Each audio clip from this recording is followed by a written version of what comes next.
in your calculations, do you run cash buffers post-purchase, just so people aren't like, some people come and they ask like, oh, I want to buy this property and I've got 100 grand. I want to use every single cent of it. And then for me, it's like, whoa, there's a risk in that even after purchase, you never know what might pop up. Like, do you have sort of like a rule of thumb around cash buffers post-purchase? Yes, but yes and no. So the cash buffers is basically dependent on what property you're buying. So like if I was buying a property that had 1 year left of the lease on it, we prepare for the vacancy. So when we do the vacancy study, if we're finding they're all getting filled at 1, 2, 3 months, I would probably say, look, at least have 6 months worth of interest repayments there so we can handle it.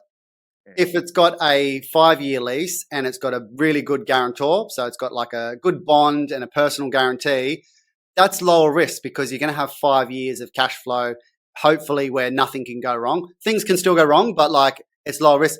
And then over that 5 years, you can actually save a buffer. So if you are coming to me and you're like, look, I've only got 100 grand, I need to use all of it to get into the market, we'll try to assess that risk and kind of go from there. It's the same thing as residential. Like, how much buffer do you have? Probably a little bit for vacancy, probably more for maintenance. That's the one that kills it. Whereas something like a body corporate warehouse, if the admin and sinking fund has lots of money in it, cool. It's unlikely that special levy is going to pop up because they've got enough funds there. That one you kind of covered. There's no maintenance bills. So the only risk you actually have to take on is vacancy. And then if you're really worried, there are insurances. They cost a bit of a bomb, but you can get protection that way as well. Yeah, that's good. That's what I love about commercial too over residential is just your maintenance costs. You know, you can obviously put them to the tenant, right? With commercial. But a case by case. So 90% of the time, yes. Sometimes no. So even if the lease says they cover 100% of the outgoings, say I buy a freestanding retail or industrial property and a new tenant moves in and 12 months later the roof collapses, even though that says they cover the maintenance, very unlikely they're going to put their hand up and be like, yep, Steve, don't worry, I've got this 50 grand bill. You just go relax in Bali. Like there's going to be a to and a fro there so you still need some buffers. And that's part of the argument when I'm buying like a body corporate property.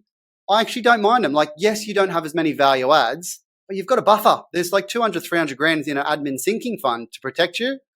So it's just that. But like I said, the value add you lose as well. Like I personally got a property in Ipswich in Brisbane that's freestanding with car spots. I can build up, I can renovate, I can like split tenancies. It's got me options there. But if you're just looking for a good base portfolio, like body corporate ones are actually really, really low risk.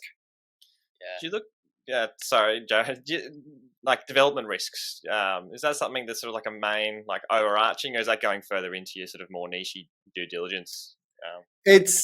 It's more niche if you're buying greenfield. So you're buying outskirts of a city or a regional town where it's high likelihood. If you're buying kind of in a ring, you can assess it pretty quickly. Go on Google Satellite, have a look at what's kind of going on. That'll tell you if there's any greenfield to do it.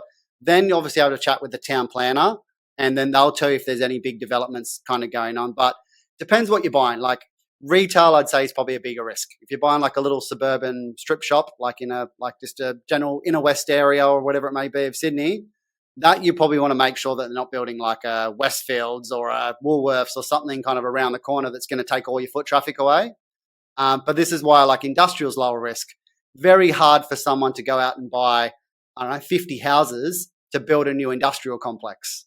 But you're spot on, Sam. If you're buying on the outskirts, say you're buying, I'll keep you in Sydney because that's where I live, like out near Penrith, for instance, and there's lots of greenfields there. There's lots of newer estates coming there that you need to assess.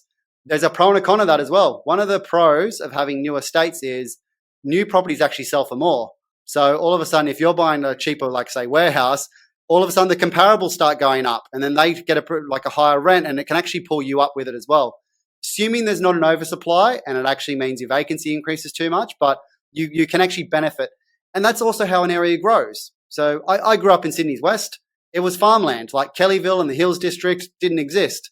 Now it's a pristine spot. You go buy in Kellyville, Bella Vista, warehouses are $2, $3, $4 million for a stock standard warehouse. So you can long term still do all right, but you need to mitigate the risk short term.